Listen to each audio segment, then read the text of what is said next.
إن الحمد لله نحمده ونستعينه ونستغفره ونعوذ بالله من شرور أنفسنا ومن سيئات أعمالنا من يهده الله فلا مضل له ومن يضلل فلا هادي له وأشهد أن لا إله إلا الله وحده لا شريك له وأشهد أن محمدا عبده ورسوله أما بعد يا أيها الذين آمنوا اتقوا الله حق تقاته ولا تموتن إلا وأنتم مسلمون يا أيها الناس اتقوا ربكم الذي خلقكم من نفس واحدة وخلق منها زوجها وبث منهما رجالا كثيرا ونساء واتقوا الله الذي تساءلون به والأرحام إن الله كان عليكم رقيبا يا أيها الذين آمنوا اتقوا الله وقولوا قولا سديدا يصلح لكم أعمالكم ويغفر لكم ذنوبكم ومن يطع الله ورسوله فقد فاز فوزا عظيما أما بعد فإن خير الحديث كتاب الله وخير الهدي هدي محمد صلى الله عليه وسلم وشر الأمور محدثاتها وكل محدثة بدعة وكل بدعة ضلالة وكل ضلالة في النار أما بعد سبحان الذي أسرى بعبده ليلا من المسجد الحرام إلى المسجد الأقصى الذي باركنا حوله ربنا تقبل منا إنك أنت السميع العليم اللهم إني أعوذ بك من عذاب القبر من عذاب جهنم ومن فتنة المحيا والممات ومن شر فتنة المسيح الدجال يا مقلب القلوب ثبت قلبي على دينك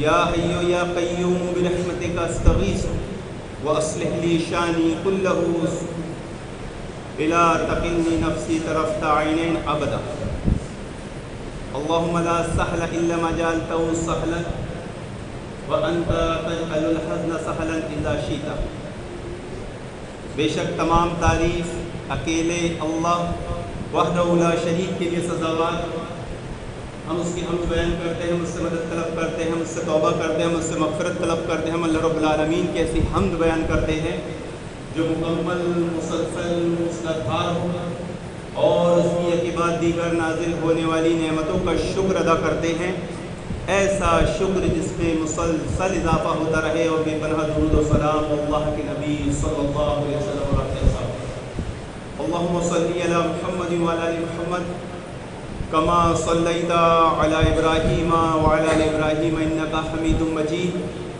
اللہم بارک علی محمد وعلی آل محمد کما بارکت علی ابراہیم وعلی آل ابراہیم انک حمید مجید سبحان الذی اسری بعبدہ لیلا من المسجد الحرام الی المسجد الاقصی الذی بارکنا حولہ بڑی بابرکت ہے وہ ذات جس نے اپنے بندے کو لے گیا مسجد حرم سے مسجد اقصی، جس میں اللہ رب العالمین نے برکتیں رکھی ہیں۔ محترم حاضرین، آج کے خطاب کا عنوان فلسطین کی اہمیت و فضیلت اور حالات حاضرہ۔ ایک سوال آپ لوگوں کے ذہن میں آ رہا ہوگا، ایک سوال میرے ذہن میں ہے، آخر اس عنوان کی اہمیت کیوں اور اس عنوان کی اتنی اہمیت کیوں ہونا چاہیے؟ محترم حاضرین، تاریخی لحاظ سے اگر دیکھا جائے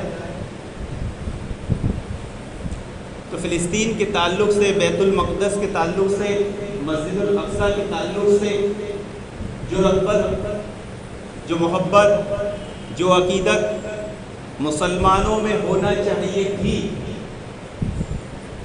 وہ اب دکھائی نہیں دیتی۔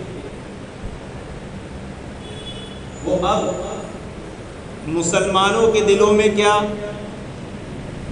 ہم ہمارے گھروں کا حال دیکھ لیں، ہمارے اہل و عیال کا حال دیکھ لیں، ہمارے بیوی بچوں کا حال دیکھ لیں، بیت المقدس کے تعلق سے وہ جذبہ نہیں پایا جاتا، وہ عقیدت، وہ رغبت جو مسجد حرام اور مسجد نبوی کے تعلق سے ہے، وہ آج مسلمانوں کے دلوں میں بیت المقدس کے تعلق سے نہیں، دیکھنے میں نہیں آ رہی۔ مثال کے طور پر اگر کوئی معاملہ، کوئی حادثہ مسجد نبوی، مسجد حرام، بیت اللہ میں ہو جائے گا، مسلمان بے چین ہو جاتے ہیں، بے چین ہو جائیں گے، زمین و آسمان سر پہ اٹھا لیں گے۔ لیکن بیت اللہ، بیت المقدس کے تعلق سے کوئی معاملہ، کوئی حادثہ ہو جاتا ہے تو کیا وہ بے چینی، وہ جذبہ، وہ رغبت ہمارے دلوں میں ہے؟ ہمارے بچوں کے دلوں میں ہے؟ اگر مسجد حرام میں کچھ ہو جائے، مسجد نبوی میں کچھ ہو جائے تو مسلمان کے گھر کا ایک بچہ بھی وہ جذبہ رکھتا ہے اور وہ بھی ریئیکٹ کر دے گا، وہ بھی احتجاج پہ اتر آئے گا، اس کے دل میں بھی غم و غصہ پایا جائے گا۔ لیکن بیت المقدس کے تعلق سے آج مسلمانوں میں وہ رغبہ و جذبہ نہیں پایا جاتا، وہ رغبت نہیں پائی جاتی، اس لیے اس عنوان کی اہمیت ہے۔ 70 کی دہائی سے پہلے اگر آپ مسلمانوں کی تاریخ اٹھا کر دیکھ لیں تو اگر بیت المقدس سے ذرا سا بھی کچھ ہو جاتا تھا، پوری دنیا کے مسلمان احتجاج پر اتر آتے تھے، پوری دنیا کے مسلمانوں کے دلوں میں غم و غصہ ایسا پھوٹ پڑتا تھا کہ UN کو، اقوام متحدہ کو ایکشن لینا پڑتا تھا، ایسی پالیسیاں لانا پڑتی تھی، ایسے عمل کرنا پڑتا تھا، ایسے کام کرنا پڑتا تھا جو مسلمانوں کے دلوں کو سکون، اطمینان دے سکے، ان کے دلوں، ان کے غم و غصے کو ٹھنڈا کر سکے۔ لیکن 70 کی دہائی کے بعد سے جو قوم، جو امتیں، جو معاشرہ مسلمانوں کو دنیا میں پایا جاتا ہے، ان کے دلوں میں بیت المقدس کے تعلق سے وہ رغبت، وہ جذبہ و محبت نہیں دیکھنے میں ملتی۔ محترم حاضرین، اس ایک مہینے میں جو معاملہ بیت المقدس میں ہوا ہے، اس کے تعلق سے مسلمانوں نے زیادہ سے زیادہ کیا کیا؟ دعاؤں کا اہتمام، دعا کرنی ہے بس۔ اللہ کے نبی صلی اللہ علیہ وسلم کی حدیث جو بارہا میں ذکر کر چکا ہوں، ایک بار پھر آپ کے سامنے ذکر کر دیتا ہوں۔ قیامت کی علامتوں میں سے، قیامت کی نشانیوں میں سے ہے کہ اسلام کڑی کڑی ہو کر ٹوٹے گا۔ جب ایک کڑی ٹوٹے گی، لوگ دوسری کڑی کو پکڑ لیں گے، دوسری کڑی ٹوٹے گی، تیسری کڑی کو پکڑ لیں گے۔ ایسے ہی آج اسلام کی 3 عظیم مساجدیں ہیں، بیت اللہ، مسجد نبوی اور بیت المقدس۔ بیت المقدس کے تعلق سے جو عقیدہ، جو جذبہ مسلمانوں کے دلوں میں ہے، لگتا ہے کہ وہ کڑی اب ٹوٹنے لگی، اب بہت جلد مسلمان بیت المقدس سے کہیں دستبردار نہ ہو۔ اور ایسے ڈھونگی، ایسے فلاسفر قوم اور جماعت میں پیدا بھی ہو چکے ہیں، بدبخت، جو یہ مشورہ، یہ لوگوں کی ذہن سازی کرنے لگے ہیں کہ چلو ہمارا قبلہ تو بیت الحرم ہے، مسجد حرام ہے، بیت اللہ ہے، ہمارا تو قبلہ ہے، کیوں نہ یہودیوں کو قبلہ بیت المقدس بنا دیا جائے۔ ایسے ڈھونگی اور فلاسفر بھی پیدا ہو چکے ہیں، ایسی ذہن سازی کی جا رہی ہے۔ ایسے حالات میں ہماری اور ہر مسلمان کی ذمہ داری بنتی ہے کہ وہ بیت المقدس کی اہمیت و فضیلت، فلسطین کی اہمیت و فضیلت کو سمجھے، اس کو جانے، اس کے اسباق اپنے اہل و عیال، اپنے بچوں کو پڑھائیں۔ آج ہمارے بچوں سے اگر بیت المقدس کے تعلق سے پوچھ لیا جائے، اس کی اہمیت و فضیلت کے تعلق سے پوچھ لیا جائے، اللہ معاف کرے، اللہ معاف کرے، ایک حدیث نہیں بیان کر سکتے اس کی فضیلت پر۔ اور بچوں کو تو جانے دیجئے، خود ہم بڑے بیت المقدس کی فضیلت پر ایک ایسی حدیث بیان نہیں کر سکتے جس پر ہمارا خود کا عمل ہو۔ تو بیت المقدس فلسطین کی کیا اہمیت ہے محترم حاضرین؟ یہ نہایت ہی مبارک اور قابل احترام جگہ ہے، جہاں پر آسمانی پیغام اور انبیاء و رسول کا نزول ہوا ہے۔ یہ اس کا منبع اور سرچشمہ ہے، یہ وہ سرزمین ہے کہ جہاں انبیاء کی اکثریت کا نزول ہوا ہے، اکثریت مبعوث ہوئی ہے، سب سے زیادہ نبی اور رسول فلسطین میں آئے۔ یہی معراج کی ابتدا بھی ہے، یہی معراج کی انتہا بھی ہے، یہی آسمان کا دروازہ بھی ہے اور یہی محشر بھی ہے۔ اللہ رب العالمین نے اس سرزمین کو خیر و برکت کی زمین قرار دیا۔ ہمارے اسلاف منہج سلف میں امام قرطبی رحمۃ اللہ علیہ فرماتے ہیں اس سرزمین میں دائمی برکتیں رکھی گئی ہیں۔ یہاں کی سرزمین پر برکتوں کا نزول ہمیشہ رہے گا۔ اب برکت سے کیا مراد ہے؟ اگر کسی کی محفل کو بابرکت کہہ دیا جائے تو اس سے کیا مراد ہوتا ہے، کیا معنی ہوتا ہے، کیا عقیدہ ہوتا ہے؟ امام شوکانی نے برکت سے معنی مراد لیا ہے کہ یہاں کی پیداوار، یہاں کی فصل، یہاں کے پھل بہت زیادہ ہوں گے، بہت کثرت ہوگی۔ لیکن دوسرے مفسرین نے اس کا جو معنی مفہوم لیا ہے کہ یہاں کی زمین، یہاں کی پیداوار، یہاں کے پھل، یہاں پر انبیاء کی کثرت اور یہاں صالحین کی کثرت، نیک لوگوں کی کثرت، برکت سے یہ مراد ہے۔ اگر کسی کو بابرکت کہا جائے، مبارک کہا جائے تو اس سے معنی مراد کیا لیا جائے گا؟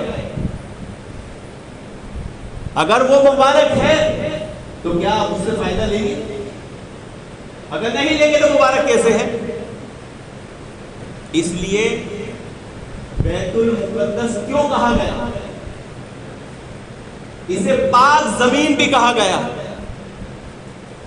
آپ دیکھیں گے کہ پاک زمین بیت المقدس کا معنی مفسرین نے منہج سلف میں اسلاف نے جو لیا ہے کہ یہ زمین شرک و بدعت اور نجاست سے پاک ہوگی۔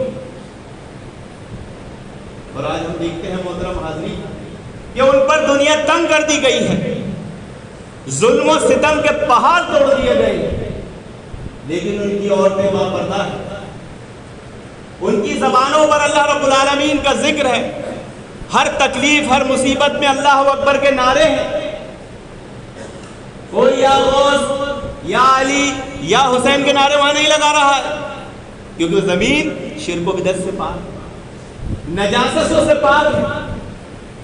وہاں کوئی اجمیر، کوئی بریلی، کوئی درگاہ ورگاہ نہیں ہے، وہاں اہل توحید کا بول بولا کہ وہاں ان کے لیے دنیا تنگ کر دی گئی، زمین و آسمان کے پہاڑ توڑ دیے گئے، سب ایک کر دیا گیا، لیکن وہ اپنے دین سے، اپنے شاعر سے نہیں ڈر رہے ہیں، اپنی تقوی پرہیزگاری سے دور نہیں ہو رہے ہیں، اور یہاں ہمیں کچھ بھی تکلیف نہیں ہے، امن و امان سے ہے، اور بے پردہ ہماری عورتیں ہیں، کوئی تکلیف نہیں ہے، پھر بھی غیر اللہ کو پکار رہے ہیں، اور تکلیف آ جائے تو پھر تو غیر اللہ کی ڈر کی مٹی اور کیا کیا چاٹ لیتے ہیں۔ تو مقدس سرزمین، پاک سرزمین سے مراد شرک و بدعت، نجاست سے پاک ہو۔ اللہ کے نبی صلی اللہ علیہ وسلم سے سوال کیا گیا، سب سے پہلی مسجد اس دنیا میں، اس کائنات میں، زمین پر کون سی ہے؟ کون سی وہ مسجد ہے جو زمین پر اتاری گئی یا بنائی گئی؟ آپ صلی اللہ علیہ وسلم نے فرمایا وہ بیت اللہ ہے، مسجد حرام ہے، اور بھی کہا دوسری وہ بیت المقدس ہے جو 40 سال بعد بنی۔ پھر ایک صحابی نے اللہ کے نبی صلی اللہ علیہ وسلم سے پوچھا کون سی مسجد میں سب سے زیادہ عبادت کا ثواب ہے؟ تو آپ صلی اللہ علیہ وسلم نے فرمایا 3 مسجدوں کا اعتکاف سب سے زیادہ کامل ہے، ایک بیت اللہ، دوسرا مسجد نبوی، اور تیسرا بیت المقدس۔ آج بیت المقدس کی عظمت، اہمیت ہمارے دلوں میں نہیں ہے محترم حاضرین، یہ ایک بہت کڑوی حقیقت ہے، یا یہ کہیے کہ ایک سازش ایسی رچی گئی ہے کہ ہمارے دلوں سے بیت المقدس کی عظمت اہمیت کو نکال دیا گیا. کس کا دل پسیجتا ہے بیت المقدس کے تعلق سے؟ کس کی روح کانپتی ہے بیت المقدس میں سننے وقت جو واقعات ملتے ہیں اس کی تقدس کو پامال کیا جاتا ہے؟ کس کی راتوں کی نیند بے چین ہوتی ہے؟ نیوز ہے، خبریں ہیں، سنتے ہیں، آرام سے سو جاتے ہیں. وہ جو کڑی ہے نا، کڑی وہ ٹوٹتے جا رہی ہے. وہ کڑی کو باقاعدہ کڑی کے ذریعے توڑا جا رہا ہے. کیسی سازش یہودی نے کی ہے، آگے آئے گی بات انشاءاللہ. بیت المقدس کی اہمیت و فضیلت کو سمجھیے کہ سلیمان علیہ السلام نے جو 3 دعائیں کی تھی کہ اللہ مجھے ایسا عدل کرنے والا، ایسا فیصلہ کرنے والا بنا، ایسا فیصلہ لینے والا بنا، ایسا حکم نافذ کرنے والا بنا جو تیرے حکم کے مطابق ہو. اللہ رب العالمین جیسا فیصلہ کرتا ہے، اے اللہ مجھے بھی ایسی بادشاہت عطا فرما، ایسا حاکم بنا کہ میں فیصلے تیرے حکم کے مطابق کروں. دعا قبول ہے. پھر سلیمان علیہ السلام نے دوسری دعا کی، اے اللہ رب العالمین مجھے ایسی حکومت عطا فرما کہ دنیا میں کسی کو حکومت نہیں دی گئی. وہ دعا قبول ہوئی. کیسی دعا، کیسی حکومت دی گئی سلیمان علیہ السلام کو؟ ساری مخلوق سلیمان علیہ السلام کے تابع تھی. کیا جن، کیا چرند پرند، ہر چیز ان کے تابع تھی. ہر ہوائیں ان سے بات کرتی تھی، پرندے ان سے بات کرتے تھے.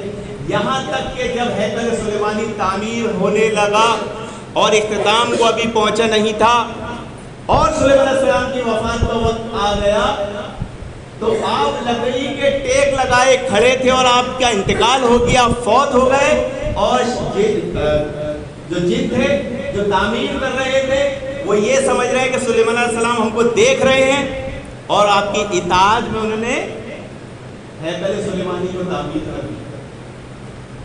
یہ تیسری دعا سلیمان علیہ السلام نے جو کی محترم حاضرین، وہ مسلمانوں کے دل و دماغ سے غائب ہے.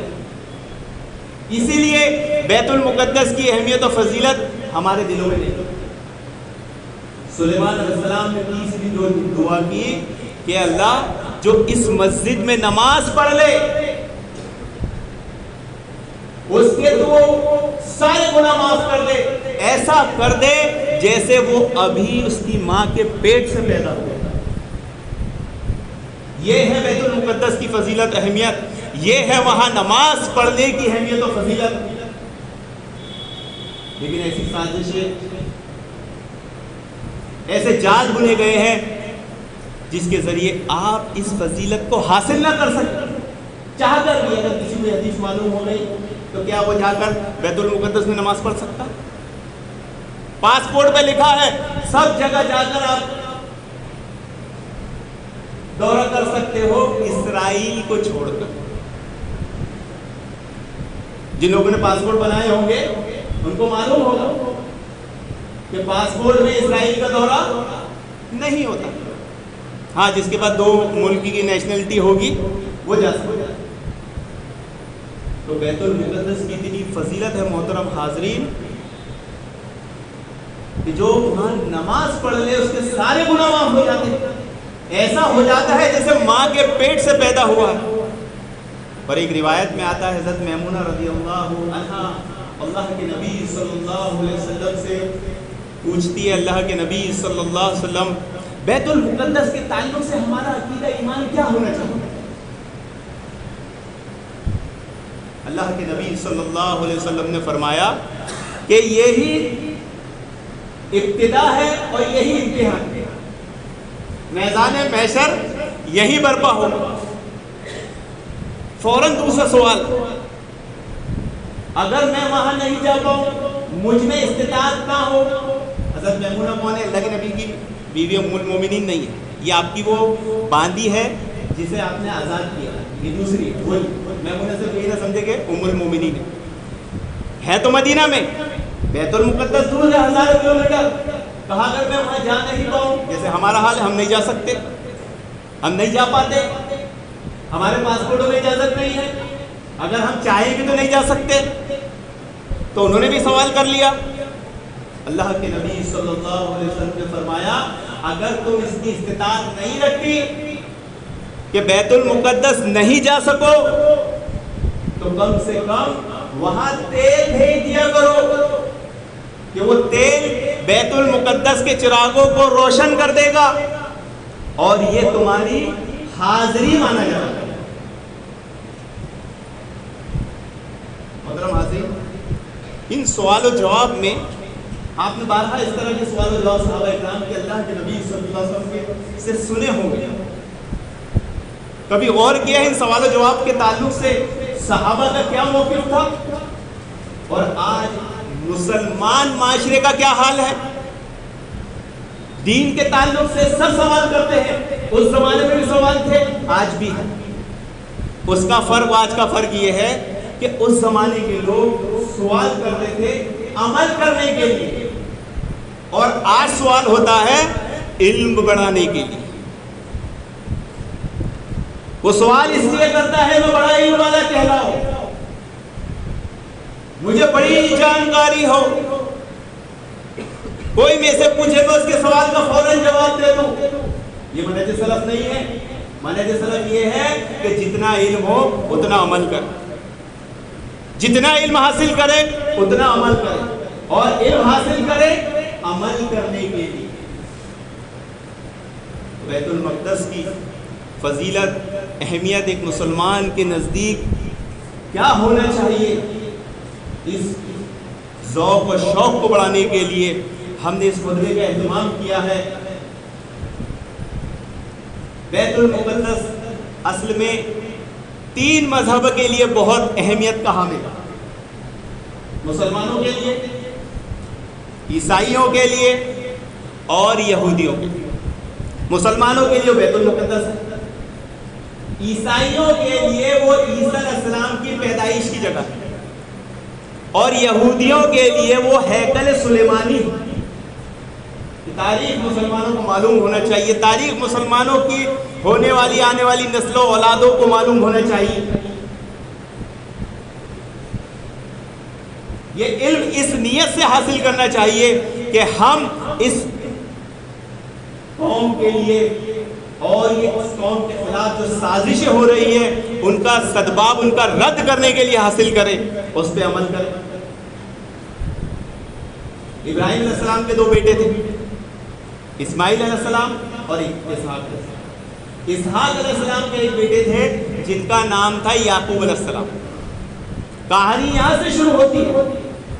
اسرائیل کا مطلب ہوتا ہے اللہ کا بندہ۔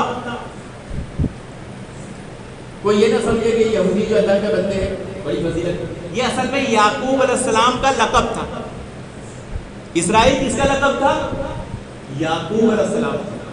جب یوسف علیہ السلام کو والی مصر کی سلطنت دی گئی تو آپ نے اہل یعقوب کو بلایا اپنے پاس اور مصر کا ایک علاقہ مختص کر دیا کہ تم یہاں رہو اور اس میں تمہارے لیے برکت ہے۔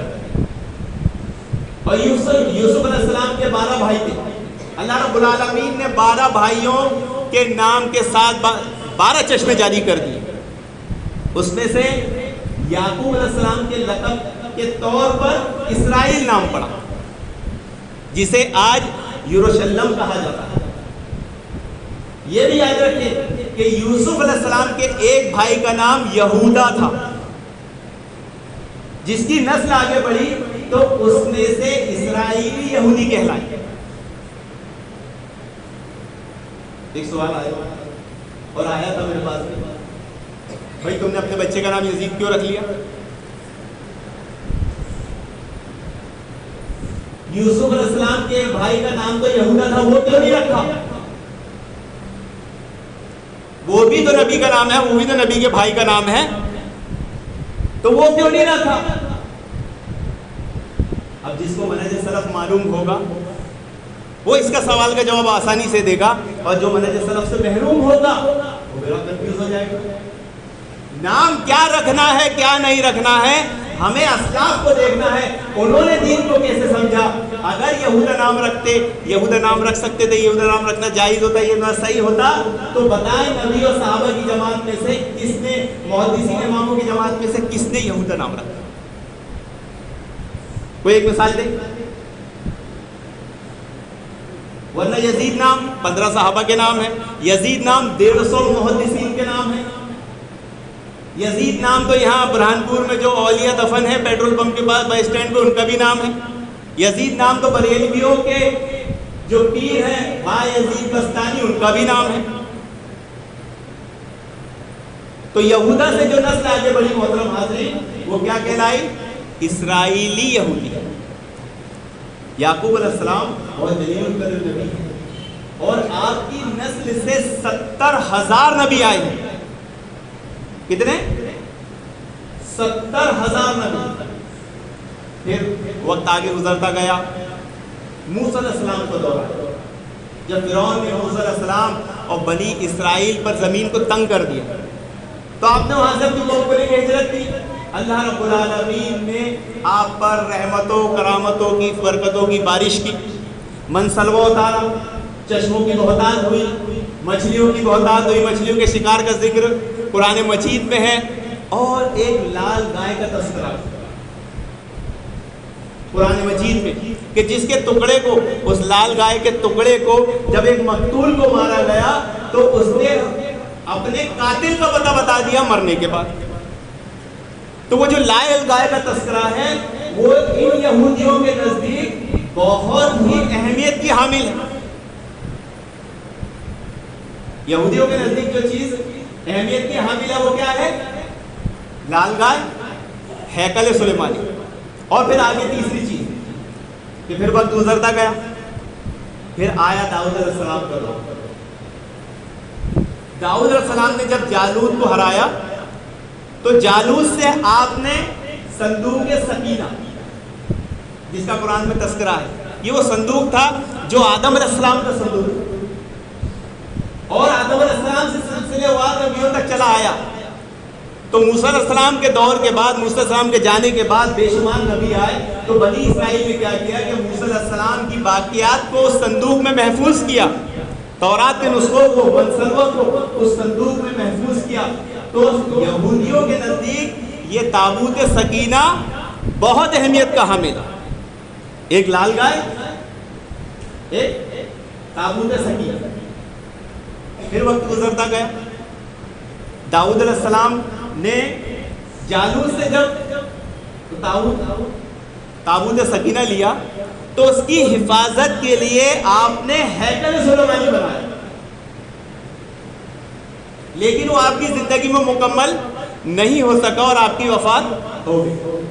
پھر آیا سلیمان علیہ السلام کا دور، آپ کے بیٹے کا، اور آپ نے اس ہیکل سلیمانی کو تعمیر کیا اور وہ آپ کی وفات کے وقت تک تعمیر ہو گئی۔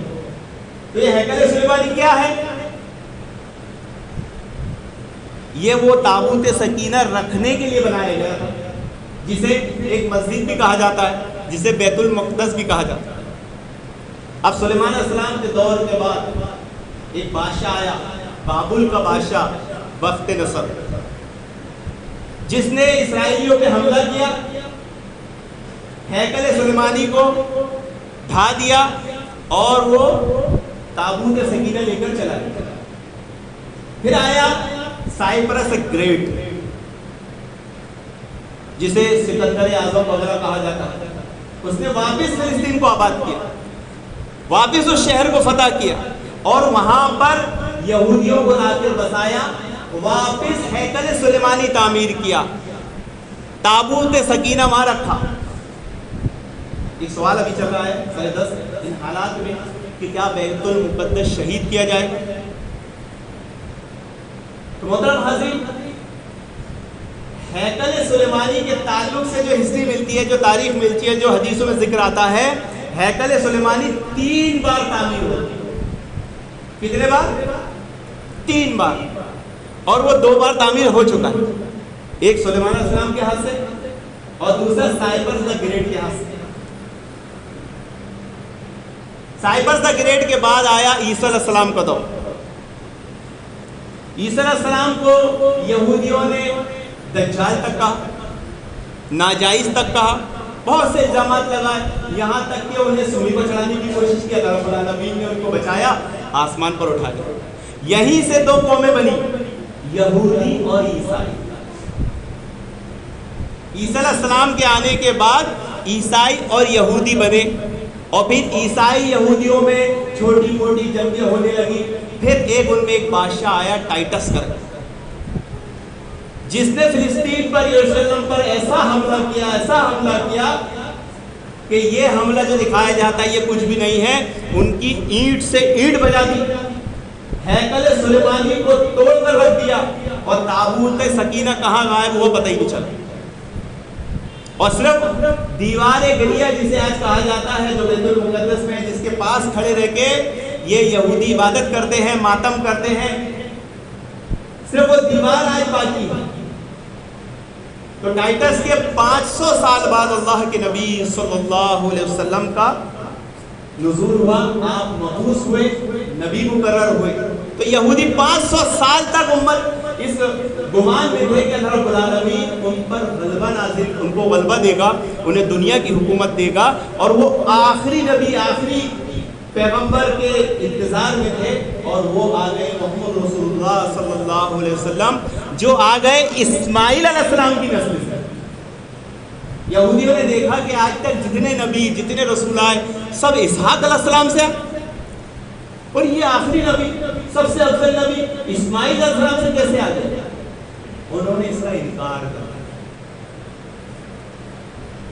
اسماعیل علیہ السلام کی نسل سے صرف ایک نبی ہے، وہ ہے محمد رسول اللہ صلی اللہ علیہ وسلم. یہ چیز بھی پھیلی ہوئی ہے معاشرے میں کہ جتنے نبی آئے سب اسماعیل علیہ السلام سے آئے، اسحاق علیہ السلام سے کوئی نہیں آیا. اسحاق علیہ السلام سے 70,000 نبی آئے، اور اسماعیل علیہ السلام سے صرف ایک نبی آئے، محمد رسول اللہ. صحیح مسلم کی روایت، اللہ کے نبی صلی اللہ علیہ وسلم سے فرمایا کہ اسماعیل علیہ السلام سے کنانہ ہے، کنانہ سے قریش، قریش سے بنو ہاشم، اور بنو ہاشم سے میں. یہودیوں کے بعد گوارا نہیں، انہوں نے اس پر حسد کیا اور اللہ کے نبی صلی اللہ علیہ وسلم کا انکار کر دیا. پھر اس کے بعد دور آیا حضرت عمر رضی اللہ عنہ. اس سے پہلے حضرت عمر کے زمانے میں یروشلم پر کسی کا قبضہ تھا، تو وہ کس کا تھا؟ عیسائیوں کا.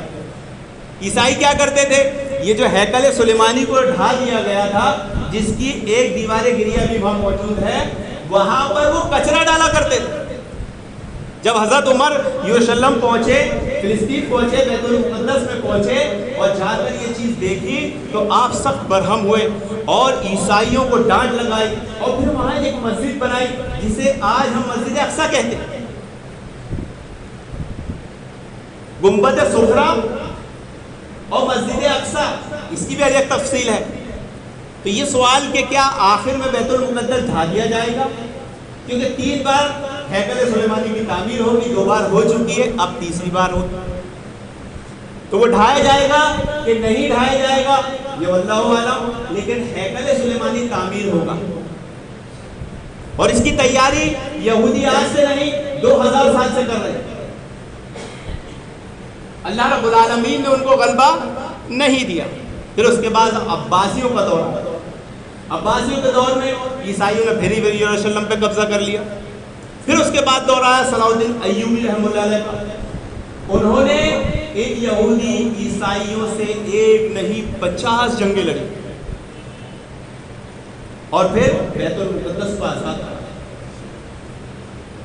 پھر دور آیا ہٹلر کا، جس نے چن چن کر یہودیوں کو مارا. یہودیوں پر زمین تنگ کر دی گئی، در بدر بھٹکتے رہے. انہوں نے انگلینڈ، برطانیہ سے ساز باز کر کے کیسے بھی چالیں بن کر، ایسے تو ایسی سازش انہوں نے صلاح الدین ایوبی کے ساتھ بھی کی تھی، انہیں بھی لالچ دے کر بیت المقدس کو اپنے قبضے میں لینے، اپنے ماتحت کرنے کی کوشش کی تھی، لیکن صلاح الدین ایوبی رحمۃ اللہ علیہ نہیں آئے. لیکن چونکہ فرنگی، عیسائی اور یہودی آپس میں بھائی بھائی ہیں، قرآن نے صاف کہہ دیا ہے کہ یہ مسلمانوں کے خلاف آپس میں دوست ہیں، یہ مسلمانوں کے سب سے بڑے دشمن. جب ہٹلر نے وہاں سے نکالا، یہ در بدر بھٹ کے، انگلینڈ برطانیہ سپر پاور تھا اس ٹائم، سیکنڈ ورلڈ وار کے ٹائم. اس کے بعد انہوں نے ساز باز کر کے ایک ملک کا قیام کر لیا، اس کا نام رکھا اسرائیل.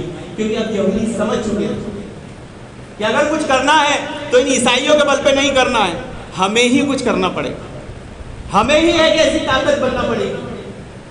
انہوں نے اپنا ملک قائم کیا، اس ملک کو قائم کرنے کے لیے انہوں نے جو بھی سازشیں کی، جو بھی ملکوں پہ قبضہ کیا، پھر اس کی حقیقت آپ کے سامنے ہے کہ 70 کی دہائی میں عربوں سے ان کی جنگ ہوئی، اور اس جنگ میں عربوں کو مکی کھانی پڑی۔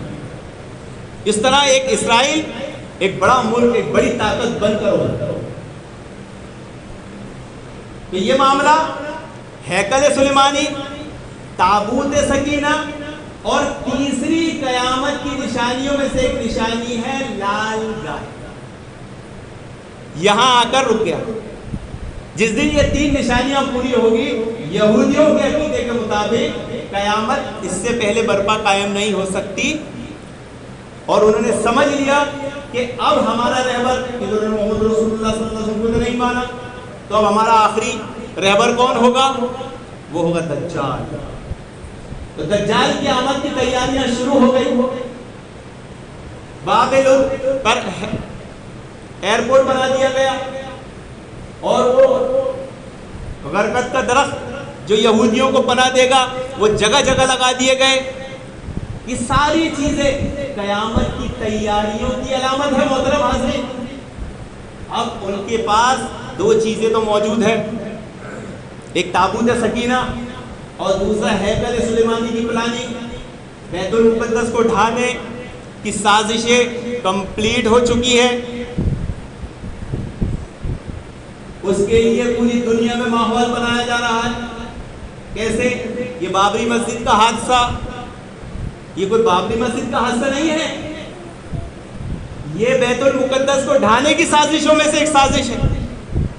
ڈائریکٹ بیت المقدس پہ حملہ نہیں کیا جا سکتا، مسلمانوں کے غم، غصے، مسلمانوں کے جذبات کو چیک کرنا ہے تو ان کے ایک ایک علاقے میں ان کی ایک ایک عبادت گاہ کو ٹارگیٹ کرنا ہے، نشانہ بنانا ہے، دیکھنا ہے کہ ان مسلمانوں کی اپنی عبادت کے تعلق سے کیا عقیدت، کیا محبت، کیا غم و غصہ ہے۔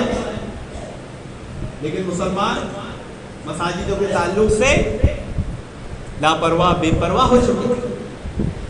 کتنے جمعہ آتے ہیں، کتنے خطیب آتے ہیں، کتنی جمعہ کی فضیلت بیان کی جاتی ہے، لیکن ہمارے کانوں میں جو نہیں رہتی، ہم کبھی اول وقت میں آتے ہی نہیں ہیں، آئیں گے بھی نہیں، کیونکہ ہمیں کیا لینا ہے؟ ہمیں تو صرف نماز پڑھنا ہے، ہمیں تھوڑی بیت المقدس کی حفاظت کرنا ہے، ہمیں تو تھوڑی اسلام کی حفاظت کرنا ہے، ہمیں تو تھوڑی مسلمان قوم کی حفاظت کرنا ہے، ہمارے تو بس نماز ہو گئی، بس میرا کام بنتا، بھاڑ میں جائے گا۔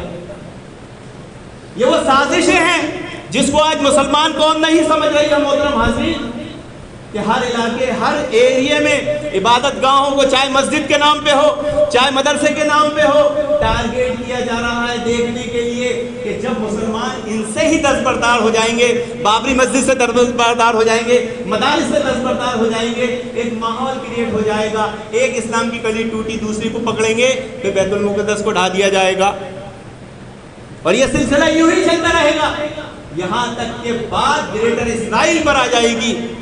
ان کے گریٹر اسرائیل میں صرف بیت المقدس ٹارگیٹ نہیں ہے، ان کے گریٹر اسرائیل میں مسجد نبی، مسجد حرم بھی ہے محترم حاضرین۔ اس لیے آج جاگنے کی ضرورت ہے، ہوش کے داخل لینے کی ضرورت ہے، یہ عقیدے کا مسئلہ ہے، لیکن ہم ایک دوسرے کے حق کھانے میں لگے، ہم ایک دوسرے کو نیچے دکھانے میں لگے ہوئے۔ کس کو اس بات کی فکر ہے کہ ڈالر کے مقابلے میں عقیدے کو اہمیت دے دے؟ کس کو اس بات کی اہمیت ہے کہ وہ روزی کے معاملے میں عبادت کو اہمیت دے دے؟ عبادت تو میں جب کروں گا جب مجھے ٹائم ملے گا، مسجد تو میں جب جاؤں گا جب میرے پاس وقت ہوگا۔ میں تو پیدا ہوا ہوں روزی کمانے کے لیے، میں تو پیدا ہوا گھر کو سنبھالنے کے لیے، میں تو پیدا ہوا کام دھندے کے لیے۔ یہ وہ سازشیں ہیں محترم حاضرین جس میں آج امت مسلمہ پوری طور پر ملوث ہوتی ہے۔ اب ایک نشانی ان کی لال گائے جس کی تلاش میں پوری دنیا میں لگے ہوئے ہیں، مختلف ایکسپیریمنٹ کیے ان کی اس لال گائے کو پیدا کرنے کے لیے۔ یہ کووڈ آیا تھا نا، کووڈ یہ آیا نہیں، لایا گیا تھا، اور ایسی اور بھی بیماری آئے گی۔ آپ اس کو افواہ نہ سمجھے کہ نہیں کووڈ آیا چلا گیا، اب جو ہے کوئی نہیں آئے. عجیب عجیب بیماریاں بھی آ سکتی ہیں. کیوں؟ کیونکہ اس لال گائے کے تعلق سے یہودیوں کا جو عقیدہ ہے وہ ہمیں معلوم ہی نہیں.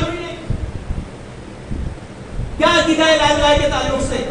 قرآن نے جو صفت بیان کی تھی اس گائے کی، وہ یہ تھی کہ وہ سب سے مختلف ہے، کسی کام میں استعمال نہیں کی جاتی اور اس پر کسی بیماری کا اثر نہیں ہوتا. 2000 سال سے اس لال گائے کو تلاش کر رہے تھے. آپ کو معلوم ہے انہیں چند لال گائے ملی امریکہ میں، لیکن کب ملی؟ 2000 سال میں کب ملی؟ 2019 میں 5 لال گائے انہیں ملی.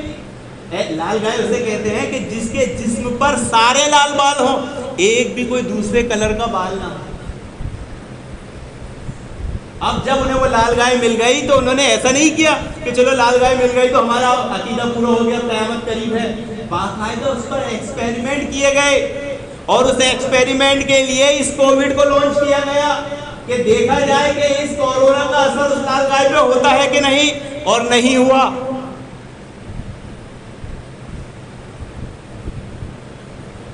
وہ اپنے مشن، وہ اپنے مقصد میں کس منظم طریقے سے ہیں اور ہم کہاں کھڑے ہیں. ہماری نظروں میں بیت المقدس کی اہمیت و فضیلت کیا ہے؟ ہم صرف اپنی ایک محدود دنیا میں مگن ہیں. وہ لگاؤ اور رغبت جو بیت المقدس سے ہونا چاہیے کہ ہم میں ہے، وہ یہی دیکھنا چاہتے ہیں، وہ یہی چاہتے ہیں. یہ سارے سوشل میڈیا پہ بہائی یہ اسی چیز کی عکاسی کرتی ہے کہ ایک مسلمان، ایک ایمان والا اس میں انوالو ہو جائے، اس میں ملوث ہو جائے اور ہم اپنے مقصد میں کامیاب ہو جائیں. لیکن ہمیں اپنے مقصد کو بھولنا نہیں ہے، ہمیں بیت المقدس کو بھولنا نہیں ہے. اگر ہم وہاں نہیں جا سکتے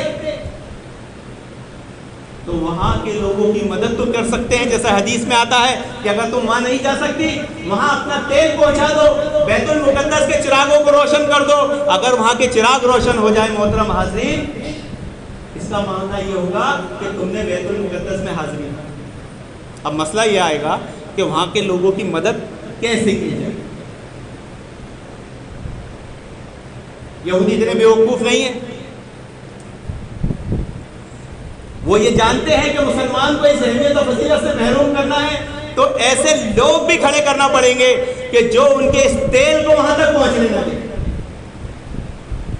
کتنے چندے ہوتے ہیں بیت المقدس فلسطین کے لیے، کیا وہاں تک پہنچتے ہیں؟ کتنے اکاؤنٹ نمبر شیئر کیے جاتے ہیں، کتنی آرگنائزیشن بنی ہے، کیا وہ وہاں تک پہنچتی ہے؟ نہیں.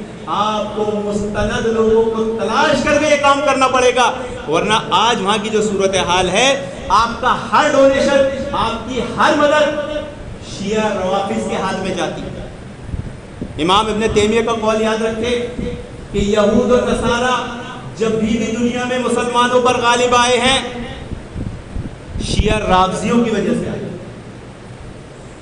امام ابن تیمیہ رحمہ اللہ فرمایا جب بھی مسلمان یہودیوں سے لڑے، جب بھی مسلمان عیسائیوں سے لڑے، جب بھی مسلمان مشرکوں سے لڑے، ان شیعہ رافضیوں نے کیا کیا؟ یہودیوں کا ساتھ دیا، عیسائیوں کا ساتھ دیا، مشرکوں کا ساتھ دیا. یہ ہمیشہ سے ایک روایت میں تو آتا ہے، خود شیعوں کی کتاب رافضیوں کی کتاب میں ہے. امام ابن تیمیہ فرماتے ہیں کہ جو محمد رسول اللہ صلی اللہ علیہ وسلم کے دین کا علم رکھتے ہیں وہ جانتے ہیں کہ جتنا یہود و نصارہ اپنے مذہب سے دور ہیں، یہ رافضی اس سے بھی زیادہ دور ہیں. رافضیوں کا فہم، رافضیوں کا منہج، رافضیوں کی سوچ، رافضیوں کا علم مسلمانوں میں پھیل رہا ہے اور مسلمان بیٹھ کر اطمینان کی سانس لے رہا ہے. اس کے رد، اس کے سدباب کے لیے کوشش نہیں کر رہا ہے. ان کے عقائد پھیل جا رہے ہیں. جب وہ دین سے دور ہو جائیں گے تو ان کی عقیدہ منہج پہ چلنے والا کیسے قریب ہوگا، کیسے ہم قریب ہوں گے. تو آج یہود و نصارہ سے لڑنے سے پہلے ضرورت اس بات کی ہے کہ ان شیعہ رافضیوں سے لڑا جائے، ان شیعہ رافضیوں کے عقیدے منہج کو ٹھکرایا جائے، اس کا رد کیا جائے، اس کا سدباب کیا جائے. لیکن وہ کرنے کو کوئی تیار ہے؟ تو آپ کی ڈونیشن، آپ کی مدد فلسطینیوں کے پاس پہنچتی ہے کہ نہیں؟ اس کے پاس آپ کے کیا مستند ذرائع ہیں؟ ابھی جو وار ہوئی 3-4 مہینے نکل گئے، بعض ایسے مفکر، ایسے لوگ پیدا ہو گئے، ڈاکٹر تھے، میڈیکل کھولنا تھا، دین کی فیلڈ میں آ گئے، ایران کو ہیرو بنا دیا۔ ان 4-6 مہینوں میں مجھے بتائیے ایران نے کیا کھانے پینے کا انتظام کیا فلسطینیوں کے لیے؟ کسی کو ثبوت ہے؟ کوئی بتا سکتا ہے؟ وہ ایران جو بیت المقدس پہ حملہ کرے، وہ کیا بیت المقدس کو بچانے والا کبھی ہو سکتا ہے؟ بلکہ یہ ایران اور اسرائیل کی ملی بھگت ہے۔ ڈونیشن کوئی ڈائریکٹ اسرائیل کو دے گا نہیں۔ اگر اسرائیل اعلان کرے گا بھائی فلسطینیوں کی مدد کے لیے میرے پاس ڈونیشن تو کوئی مسلمان دے گا؟ دے گا کس کو؟ بھائی شیطان بھی حق کا لبادہ اوڑھ کر آتا ہے، تو کھڑے کریں گے ایسے ہی مسلمان جن کے نام مسلمانوں والے ہوں گے لیکن کام ان کے شیعہ رافضیوں والے۔ اس لیے فلسطین کے آس پاس جتنی آرگنائزیشن ہے، حماس، حزب اللہ وغیرہ، یہ سب کیا ہے؟ شیعہ رافض۔ آپ جو بھی مدد، جو بھی تعاون دیتے ہو، وہ سب ان کے پاس پہنچتا ہے۔ جو حقیقی باشندے فلسطین کے ہیں، جو اہل سنت ہے، وہ اس سے محروم ہے۔ ابھی رمضانوں میں سعودی عرب نے جب گوشت بھیجا، وہاں کے بچے کا ویڈیو وائرل ہوا، 4 مہینے بعد ہم نے گوشت کھایا۔ وہ بھیجا کس نے؟ سعودی کیا کر رہا؟ ارے پہلی بات تو ہم کیا کر رہے ہیں؟ اپنی 5 فٹ کی باڈی پہ دھیان نہیں دینا، کبھی فلسطین کے لیے مدد نہیں کرتا، کبھی فلسطین کے لیے دعائے قنوت نازلہ یاد کرنے کی ایک توفیق تو نہیں ہوئی۔ اور فکر دیکھو سعودی عرب کی ہے۔ ارے انہوں نے کیا کیا؟ انہوں نے 1948 سے اپنا قانون بنا دیا کہ ہر فلسطینی کی مدد کے لیے سعودی عرب سے، ہر سعودی شہری کی طرف سے ہر 1 تاریخ کو 1 ریال اکاؤنٹ میں سے ڈیڈکٹ ہو جائے، آٹومیٹک 1 ریال فلسطینیوں کے لیے ہر سعودی شہری کے اکاؤنٹ سے ڈیڈکٹ ہو جاتا ہے، ان کی مدد کو پہنچ جاتا ہے۔ انہوں نے 50 سال یہ کیا، تم نے کیا کیا؟ ہم نے کیا کیا؟ سوائے اعتراض، سوائے انگلیاں اٹھانے کے۔ حالات معلوم نہیں، جغرافی اعتبار سے معلوم نہیں، پولیٹکس میں زیرو۔ بس جو میڈیا، یہودی میڈیا جو دکھا رہا ہے وہ نیوزیں پڑھ کر، جو یہودی میڈیا نے مفکر اسلام کے نام پہ کھڑے ان کے بیان سن کر ایک موقف بنا لی۔ اس کا اثر کیا ہوا محترم حضرات؟ آج مسلمان بیت المقدس سے دور ہو چکا ہے، اس کے دلوں سے اس کی رغبت، اس کی محبت، اس کا جذبہ ختم ہو چکا ہے۔ اور یہی حالت رہی اگر آگے جا کے اللہ نہ کرے تو مسلمانوں کے قبلہ اول بیت اللہ، مسجد نبی پر بھی کوئی حملہ ہو جائے، کوئی سازش ہو جائے، ہم ایسے ہی بے حس پڑے رہیں۔ بھائی ایسے ہی خبریں سن کے ٹی وی دیکھ کے مطمئن ہو جائیں گے، تھوڑی بہت افسوس کا اظہار کر لیں گے، پھر ہماری وہی روٹی، پھر وہی ہمارے عبادتوں کے معاملات، پھر ہماری وہی عادت و اطوار، پھر ہماری وہی محدود سوچ۔ اس سوچ کو بلند کرنا ہے، اس سوچ کو ایک منظم طریقے سے آگے بڑھانا ہے۔ فلسطین کی اہمیت و فضیلت، بیت المقدس کی اہمیت و فضیلت اور یہودانہ سازشوں کو سمجھنا ہے، اس کا سدباب کرنا ہے، اپنی آنے والی نسلوں و اولادوں کو بتانا ہے، ان کے دل و دماغ میں اس کی فضیلت بٹھانا ہے۔ یہی حق و باطل کی لڑائی ہے جو چلتی رہے گی۔ اللہ رب العالمین سے دعا کہ رب العالمین ہمیں فلسطین کی اہمیت کو سمجھنے، سیکھنے کی نیک توفیق عطا فرمائے اور وہاں کے لوگوں کی مدد کرنے کی نیک توفیق عطا فرمائے۔ اور اگر ہم مدد کرنا چاہتے ہیں، اللہ رب العالمین ایسے مسترد ذرائع پیدا فرمائے جس سے ہماری مدد ان تک پہنچ جائے، اور نہیں تو کم سے کم ہم ان کے لیے دل و جان سے دعا کر سکیں۔ اللہم اغفر لنا وللمؤمنین والمؤمنات والمسلمین والمسلمات والف بین قلوبہم واصلح ذات بینہم وانصرہم علی عدوک وعدوہم۔ اللہم الان کفرۃ اہل الکتاب الذین یصدون عن سبیلک ویکذبون الرسل ویقاتلون اولیاء، اللہم خالف بین کلمتہم وزلزل اقدامہم وانزل بہم باسک الذی لا تضرہ للقوم المجرمین۔ آمین یا رب العالمین۔